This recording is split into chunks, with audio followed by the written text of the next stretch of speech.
guys, welcome to another exciting episode of the Lowdown. I am your host, Misha Aravena, and today we are talking about Star Wars. That's right.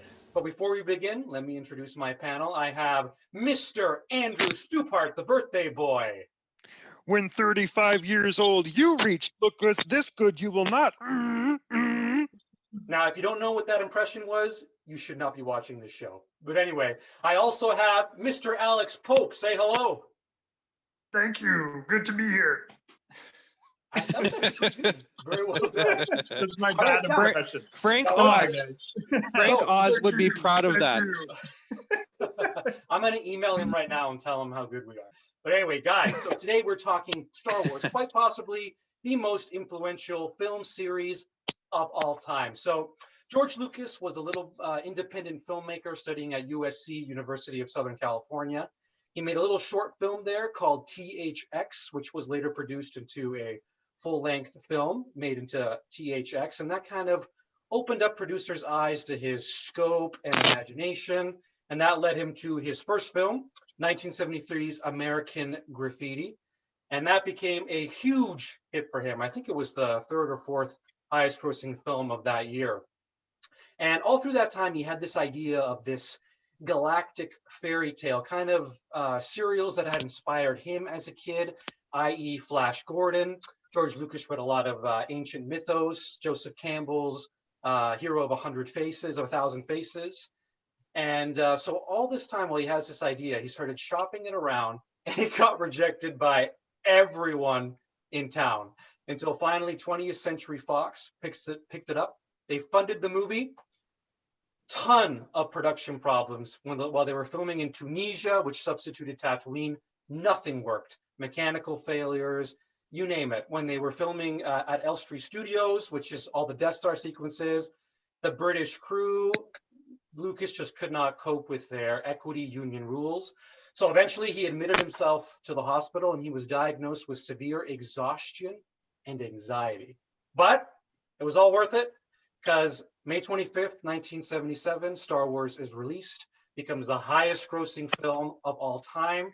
And as the rest, they say, is history. So Andrew, I'll throw it over to you first. Maybe give us some of your initial thoughts on how Star Wars kind of came into your life and what you think about the film. Well, I mean, you took a lot of the words right out of my mouth. That was a brilliant introduction, and I actually learned a little bit there. I mean, I knew of the production problems, and I knew of the, shooting on location and issues at the studio and some of the influential stuff, but I didn't know that he was admitted to hospital. But obviously it was worth it because how much is Lucasfilm Limited? How much was it worth before it was sold to Disney? Like $4 billion, I think that transaction was. So let's just say he's not living uncomfortably at the Skywalker Ranch, and he's done quite well for himself. You know what? I'm just looking at my notes here. I don't even know where to begin. It's one of those things where it did change my life. And whenever my parents send me a birthday card, they don't know what kind of birthday card to send me, so they always default back to Star Wars. When I turned 30, it was a Death Star. And for my 35th, which happens to be today, my mom's into making cards and crafting cards and all that sort of stuff. She sent me a Baby Yoda card. And as you guys all know, Baby Yoda is part of the legacy that was created by Jon Favreau with The Mandalorian, and we will touch on Mandalorian in a much later episode. But we'll get that in itself just shows that 45 years later, 44. I can do math, I swear. 44 years later, the legacy is still running strong. There's still new content being made. There's still new toys being made. Because we have to remember that when George Lucas created this from scratch, part of it was to entertain and to create a space opera, basically, as you mentioned, a fairy tale or a fantasy film that's taking place in space as a space opera. But part of it was also just to sell merchandise. And that was a key part of George Lucas's vision, was that every time you have a character dressed in a different outfit, that's an action figure. So not only was there the legacy of him being this groundbreaking filmmaker working with a very small budget at the time and having to shop it around, as you said, in order to get approved, finally got approved by 20th Century, got this thing into production. Obviously it blew up. You have the sequel, the sequels that came afterwards, but part of it was just to sell merchandise. So we have to think of it as a capitalistic exploitation as well. And that was a great joke for anybody watching. If you've ever seen Spaceballs, Mel Brooks hits the nail on the head about the whole merchandising thing. But Oh, that could for be another sure. show in itself. For sure. Totally. So before I get back to you, Andrew, and we get actually into the meat of the film, Alex, I'll go to you and basically give us some of your thoughts on how Star Wars has influenced you a little bit. Yeah, I mean, it's something that I think any person my age, it's one of the earliest movies that you'll remember. Oh yeah. It was like a lot of people will say it was the first blockbuster that ever came out. I would go further to say it's the first movie that came out where it wasn't just a story that we were witnessing. It is a universe where the creator actually invented a universe, a million different languages, a million different names for power converters and weird little parts of spaceships And that's why it's stuff still like going all on of today. this stuff was thought out in so much detail. So it was really the first time we'd ever seen anything where we weren't just watching a story. We were really peering inside the mind of George Lucas, which is kind of a crazy place to be.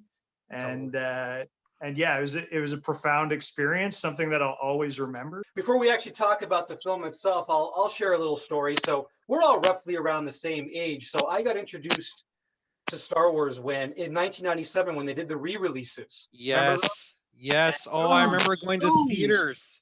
I remember going to theaters with my mom and seeing the re-releases. That was the first time you could see it on the big screen as someone born like in our age range who wasn't around for the first release. Oh, for sure. And that's exactly how I got into it. I'll never forget, I was in grade 3. I was 8 years old, and my mom tells me, okay, Misha, we're going to skip the afternoon classes of school because we're going to play hooky and we're going to go see Star Wars. But don't tell your teacher that you're skipping school to see Star Wars. So I go to my grade 3 teacher, Mr. Perry, and I tell him, oh, I have to leave for the afternoon. Oh, where are you going, Misha? I'm skipping school to go see Star Wars. And my teacher laughed and he said, you know what? Go ahead and go. He let me go. I saw the film and I fell in love with Star Wars. And you know what? I'll throw this to you guys. As a young person, how could you not, right? It absolutely captured everything a young man strives to be. I don't know what, I was obsessed with Luke Skywalker. I was a Luke Skywalker guy through and through. How about you guys? I mean, I've always, go ahead, Alex, you go for it, buddy. Absolutely. And in fact, I actually do know some people from our age group that either A, haven't seen it, which boggles my mind, or B, didn't like it. Wow.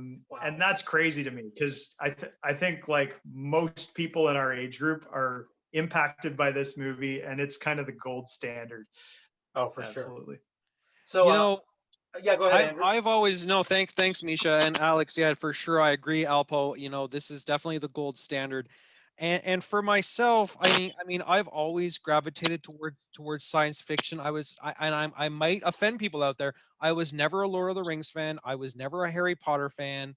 I mean, I appreciate them. My dad read the Lord of the Rings saga to us when we were very little, as my brother and I growing up. But I always gravitated towards science fiction. So like the Alien movies, science fiction horror, you know, Matrix, Back to the Future, Star Trek. I mean, Gene Roddenberry, even 10 years before Star Wars hit the scene, Gene Roddenberry had this fantastic universe that he created of Star Trek. And so I've always gravitated towards that shows. And if I had to rank them, I mean, I've always been a Trekkie and I'll always, you know, have Star Trek in my blood, but my number one go-to franchise is Star Wars. And I think it's because it is, as Alex said, it is the gold standard. And not only that, but it takes that fantasy universe that you would come to expect from things like Lord of the Rings. And it combines that fantasy feeling with science fiction, because it's not pure science fiction. So when I was looking up the definition of the genre of Star Wars, it's actually categorized as a space opera, and we can go into origin stuff a little bit later, Misha. I don't want to take away from the agenda here, but it is considered to be a space opera, and on top of that, it's considered to be fantasy slash science fiction. And I think that what George Lucas did is he did that fantastic blend of Yeah. fantasy and science fiction, melding it into one to make it its unique own beast. And I think that's something that's very unique and true about Star Wars.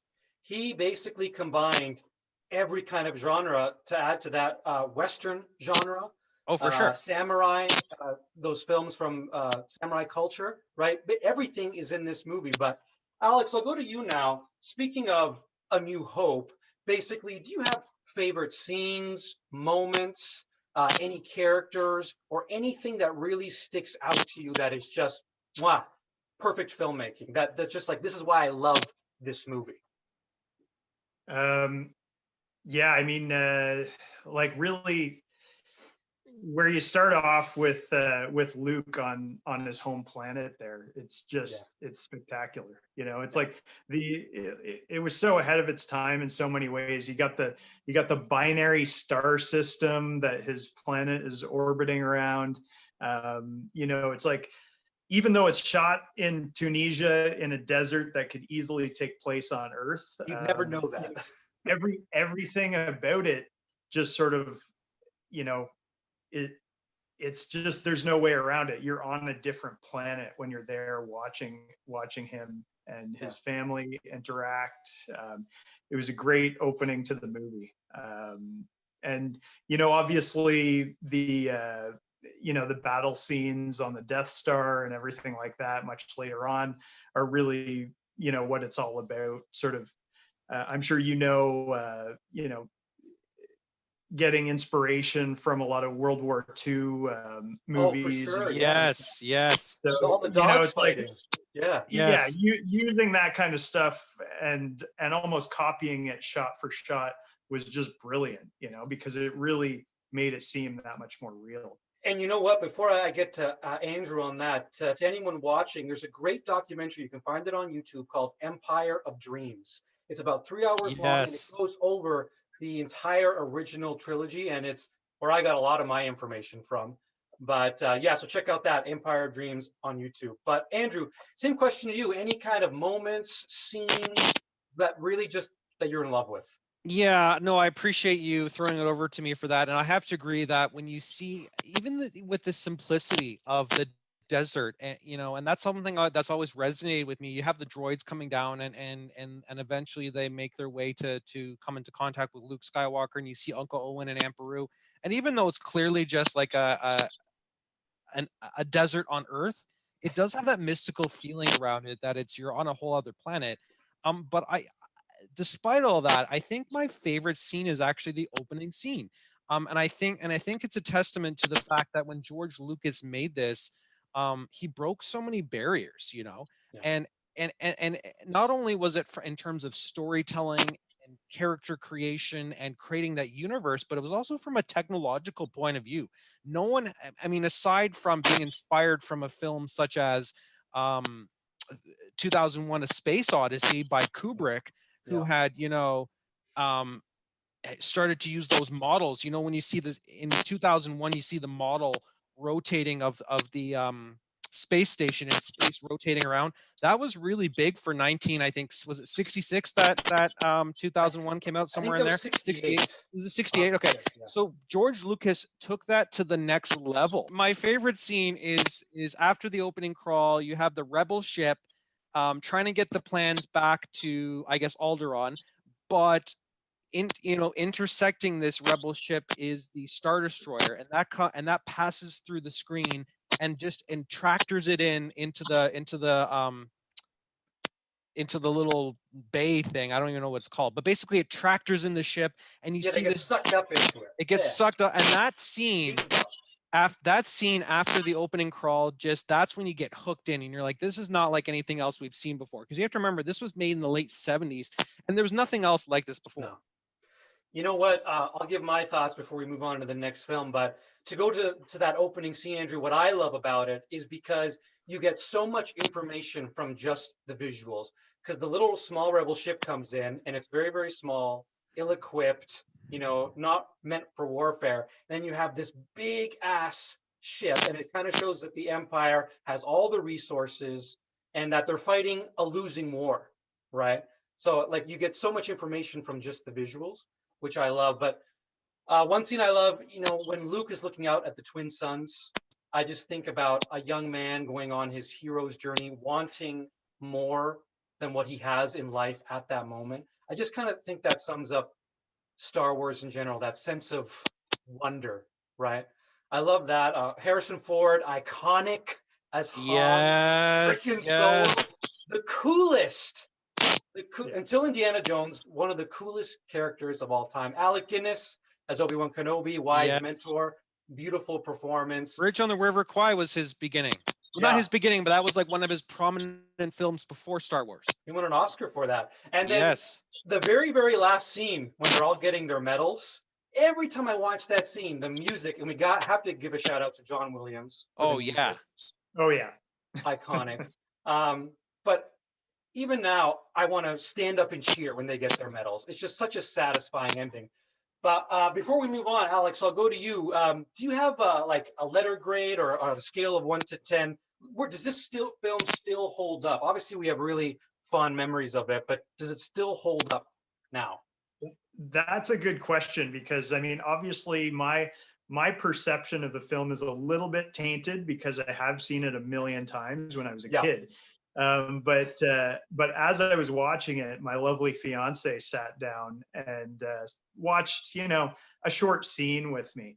And I was just sort of watching like what she was going to think about it, right? So first thing she asked is, oh, are we watching The Mandalorian? Like, what is this? I'm like, no, this is like the 1979 release of Star Wars. She's like, this is from the 70s? She was blown away that it was actually like, she was just like, this looks like a modern movie to me. It hasn't dated at all. Mhm. Obviously, there's certain things that have dated a little bit. There's a lot of things that I'll go back to Han Solo for a second Some here. of the dialogue. There's a few things that Han Solo said that just wouldn't fly these days. You just would never see that on screen anymore. Harping on Princess Leia, like, oh, maybe we'll get out of this if we can avoid getting any more female advice. Totally. That's just a Oh, yeah. beautiful line, and you would never see that. It didn't exactly move the feminist movement forward. But Alex, No. what I will say to that, and I agree that for the most part, and again I remember when it was re-released in theaters and they made their changes. We can talk about those theatrical changes that George Lucas made later. I mean, that's a whole other discussion, maybe even a whole other episode. But the point is, I remember seeing it in theaters in 1997 during the re-release, and it held up. Like those, totally. and that goes back to my point about how George Lucas got inspiration from 2001: A Space Odyssey with that mobile model that they used for the space station, and he took it to a whole new level. Not only with the X-wing fighters, but with the TIE fighters, diving into the trenches, which is one of my favorite scenes right at the end, where they have like. And again, that borrows from the World War II stuff, where you have these X-wing fighters just diving right into the trenches. That stuff was legendary. The amount of ingenuity and innovation that George Lucas had to have in order to, and not only that, but then the technical expertise with the crew around him in order to get that done. I remember seeing the documentary. I think it was actually Empire of Dreams or something along those lines, where you actually see him on a pickup truck, and he's panning along with his camera on the pickup truck, doing sort of a truck shot, and there's a model of the Death Star, and that's like the scene where you see the camera panning along like the trenches. That's him on a pickup truck, and so all the work that went into the models, the explosives in that they had to plant in this model of the Death Star to make it okay. Luke Skywalker shooting at a turret and then has to explode, like all that. There was no CGI back then. No, there was no CGI. Like CGI was a concept that didn't even really come around until like the late 80s, early 90s. And so all of this was physical effects. And I think that's what separates that physical practical effects. It's real practical effects, as you said, Misha. And I think that's what differentiates this from the prequels or from the sequel trilogy or even from the, well, Mandalorian, you know, did have some practical effects as well, but I think it's this first trilogy where everything was done without the use of CGI that really is a testament to the just the level of talent that these filmmakers had. Absolutely. For me, it's an A+ picture. And when I watch it nowadays, everything holds up. The only thing for me is Luke can be a little bit whiny at the beginning of the film, but you know, the more I think about it, it just shows his journey from going to a whiny, naive young man into a full-blown Jedi Knight by Return of the Jedi. So the more I think about it, it's actually more brilliant. I don't know if that was made on purpose. I like to think it was, but it's brilliant. But anyway, guys, let's move on to the next film. So 1980, Empire Strikes Back is released. This time it was independently funded. George Lucas took the money from the first film and made it entirely himself. He was running his own company at the time, ILM, so he couldn't direct it. So he hired one of his teachers from USC, Irvin Kershner, who did Yes. the not so good RoboCop 2 and the not so good Never Say Never Again Bond film. But with this film, it is regarded by many fans as one of the finest Star Wars films in the canon. It had a bit of a production issues. It went $20 million over budget, made not quite as much as the first film, but still very successful. And we got, in my opinion, this is my opinion, it is the best Star Wars film out of the 9 saga films. So I'll throw it over to you first, Alex. What are your initial thoughts of Empire Strikes Back? The first thing that always comes to mind when I think about Empire Strikes Back is Hoth. You know, starting us off on this amazing planet, and I think what's so cool about Hoth is that it's juxtaposed against you know, these other planets, right? Every planet is radically different from the previous planet. Yes. So when you're thrown into Hoth, it's like, again, it just makes it feel like you're in a universe, an actual universe here. So, you know, and I gotta obviously mention the stop motion animation, which was just so beautifully done. It was just amazing what they were capable of doing, because even though you know, obviously computer animation was nowhere even near ready at the time, this was a time where stop motion animation was at its peak, at its pinnacle. They had really figured out how to do this stuff. Yeah. And it's just cool to see a movie where the stop motion animation holds up, and it's still, it doesn't take you out of the experience at all. Nice, nice. So Andrew, I'll go over to you. Any kind of moments, favorite scenes, or what sticks out to you about Empire? Tatooine is this arid desert, whereas Hoth is this frigid ice cube where you can die within minutes just being out like in the icy winds. And so there's that sense of urgency that's created, you know, when Luke goes missing. And obviously, since the first film, you know, these characters have become closer together. We start to see the relationship between Han and Princess Leia like start to come together on Hoth, only to be you know, built on later on in the film. And there's that moment when they're advised by one of the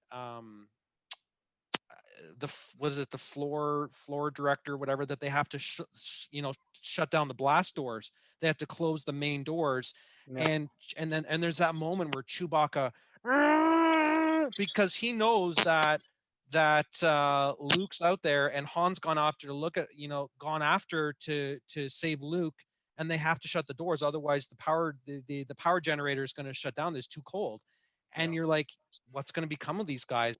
Han Solo finally finds Luke, and he's about to freeze to death, so he has to cut open the tauntaun with his lightsaber, and that's the only time that Harrison Ford actually has a lightsaber in the movie, and he has to roll Luke into the disgusting guts of this tauntaun just so he can survive. And there's that whole like quest for survival in the beginning and like just surviving in the frigid winters. And then on top of that, the first time that we really see Luke use the Force, aside from in A New Hope, when he shoots the proton torpedo to cause the chain reaction and destroy the Death Star. The first real time that he uses the Force is when he's in danger, and that's when you're talking, we're talking about The iconic scenes. lightsaber, yeah. When he's in the Wampa cave, and the Wampa has affixed him to the ceiling with the icicles, and it's a life or death situation, and that's when Luke's able to first um, conjure up the Force. And that was actually a scene where they shot it in reverse. Someone actually threw the lightsaber back into the snow, and then they rewound it. They did it in reverse to have it look like the lightsaber was being shot up into Ah, his hands, and then he cut himself free. And that, to me, was the first time that Luke, in a life or death situation, used the Force to free himself. awesome. You know what? Yeah. For me, I would say the first 20 minutes of the film, everything on Hoth, as I watched it recently, is perfect filmmaking to me. It's Oh, for sure, suspenseful. for sure. It's dramatic. It's funny. The characters really care about each other, and it's super engaging. But to me, this is my favorite part of the film, is everything with Luke and Yoda. Hmm. And I love Hmm. the idea how when Luke is talking about Yoda, um, it's basically he wants to see this warrior, and when you get this idea of a warrior, you think of a really tall, big, muscular guy. That's what Luke is thinking he's going to find, and he sees this ultimate warrior, and it's a little 2 foot tall creature. And it was Yeah. such a great message, because the message was, hey kids, the warrior is within, it's not what's on the outside. And that's how I always saw Yoda and Empire. But I love that, but also the lightsaber fight between Darth Vader and Luke Skywalker. Oh, So all the kids out there, it is not about fancy choreography. It's about two characters that we care about, engaged, and that's what creates a compelling fight. But I'll give credit to Lawrence Kasdan, who wrote this film, also wrote yes, Raiders of the Lost Ark. yes. I think all the character work he does, and the film leaves off in a way where everyone is fucked. Everyone is just, you don't know what's going to happen, right? And it's such a great, Yeah. it's a great cliffhanger. But Now, oh, I want to jump in, Misha, just because like the more we talk here, the more we could spend a whole hour just on New Hope. Never mind that the oh yeah, fact that we're already talking about Empire. There's just so much material. But when you're talking about Yoda, I really like what you said about the fact that, because Luke's confused. He's been given this message from yeah, beyond the grave, from beyond the Force, from Obi-Wan, who's communicating through the Force to him after being, defeated by Vader in the first movie. So he's speaking through to him as a Force ghost and saying, "Find Yoda." So when I first saw that movie, I was like, okay, I'm like yourself. I'm expecting this grandiose, larger than life, statuesque, warrior, and then we have this little green Martian looking dude. And interestingly enough, we could talk about Yoda for ages, but I think something that I wanted to talk about. We talked about the origin, space operas, the fact that it's a fantasy story set in space. We talked about the Flash Gordon and Buck Rogers and some of the pulp fiction that led to Star Wars. But something that we didn't talk about was the story Lost Horizon, that was oh, written by the film adaptation was Frank Capra, and Frank Capra made this film in 1938, I major believe. and influence. and and the High Lama, the monk character in Lost Horizon, was the basis for Yoda. He's this. Oh, There's a famous scene from Lost Horizon, the original movie from 1938, that was based off the novel, where they go, he says, the meek shall, after the powerful have devoured each other, the meek shall inherit the earth. And that's really the code of the Jedi. Because if you look at the Sith, it's about looking within. And we see a lot of that in the prequel trilogy, where we explore the Sith a little bit more, and Darth Vader's journey to go from Anakin to become the Sith. And the Sith are all about looking inward and about having unlimited power, whereas the Jedi are selfless. And that's yeah, something that Yoda teaches. And I think that's why they based Yoda's character off this Lama from Lost Horizon, because the whole message is be kind, be nice to each other, and the meek will inherit the earth. Once all the Empire destroys each other, it's the the Jedi are going to prevail, and the meek are going to inherit the earth. So I think that basis of Yoda's character was brilliant, and I think he's just such a well-crafted character, and will always. That's why he appeared in Last Jedi. You know what I mean? Because his legacy lives on in the Force. Those are all really good points, Andrew. Before we go on to the last film, because we're running out of time soon, I will say Billy D. Williams as Lando Calrissian creates a very compelling character where he's kind of trapped in doing what he needs to do. I always thought he doesn't get enough love. So some Billy D. Williams, thank you. You created an iconic performance as well. But so our last film, and that's an A-plus picture, Empire. I think we can all agree there. Oh yeah.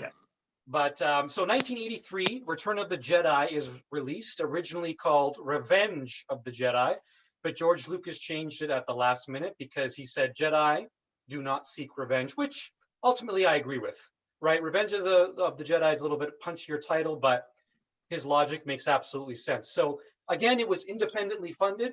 He hired a Welsh director named Richard Marquand, who made a very terrific little World War film called Eye of the Eagle.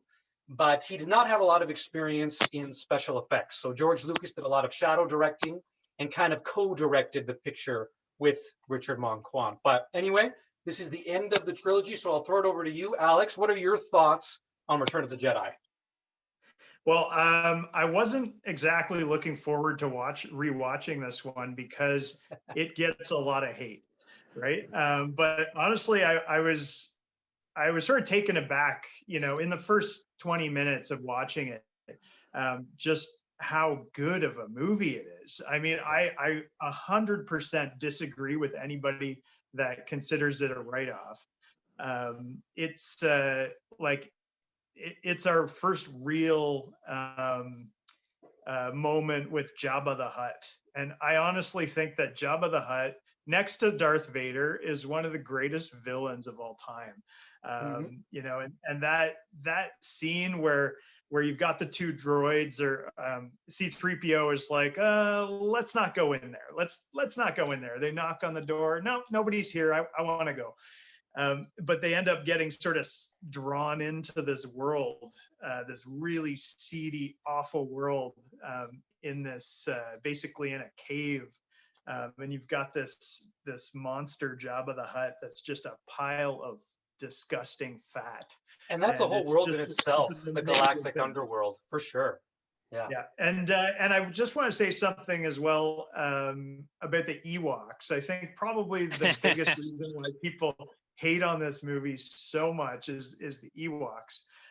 But really, I think the scene where the Ewoks have their little spears and stuff like that, it's just such an awesome moment. And then what just makes it so much better is when they see C-3PO and they make him their golden god. Oh yeah. How awesome is that? I just cannot accept heavy criticism of this movie. I'm sorry. I mean, maybe I'll give it an A instead of an A+, but it's there. One thing I'll add to that, Alex, because I agree, I love the scene where C-3PO is being levitated by Luke, using Luke's force powers, and the whole interaction with the Ewoks and having them as an ally. I love Jabba. He's a slimy gangster, and I love it. One thing I do want to mention, not only from Empire, but also this character carried over, I should say, into Jedi, was Boba Fett. Boba Fett. I knew it. Boba Fett was one of those. He only had a couple lines. I think between the two movies, he only had like maybe 4 or 5 lines total. And he's one of these characters. I think it's just the costume, the helmet, and the armor, and just the fact that he's this mysterious bounty hunter who's notorious and known throughout the galaxy as being a notorious killer. He's just had this legacy where he's even gone on to be in Mandalorian. Yeah. 40 plus years later. So I got to give a shout out to my man Boba Fett, and Jeremy Bulloch, who just actually recently passed away, and he was the first Boba Fett before they kept changing the voice and all that stuff. I will say just before we wrap up here, because we're getting close to the end, for me, everything with the Emperor and Luke in Return of the Jedi is absolutely stunning. I love seeing Luke's basically being he's hesitant at first, but he's being drawn to the dark side. He's being tempted by the dark side, and the whole sequence of him bringing his father, the redemption of Darth Vader, Oh yes. is my favorite part of Jedi. The Ewoks, as you get a little older, they are a bit annoying, but they aren't annoying to the point where it takes me out of the film. Yeah. But so, and also, yeah, everything with Jabba, I love Han and the fact that he can't see. And I love the line, "Hey, instead of a big dark blur, I'm seeing a big light blur. I think my eyes are getting better." He's very, very funny. But to me, this is not quite on the level of Star Wars and Empire, but it's a solid A picture for me. So guys, we don't have very much time left, so we'll just wrap this up. But that's our original trilogy talk. If we have any final points, we can address it when we do our prequel talk. But I want to say thank you for watching, everyone out there, and we will catch you next time on the Lockdown Lowdown. Make sure you hit the like button and subscribe, and we'll give you more content. We will see you next time.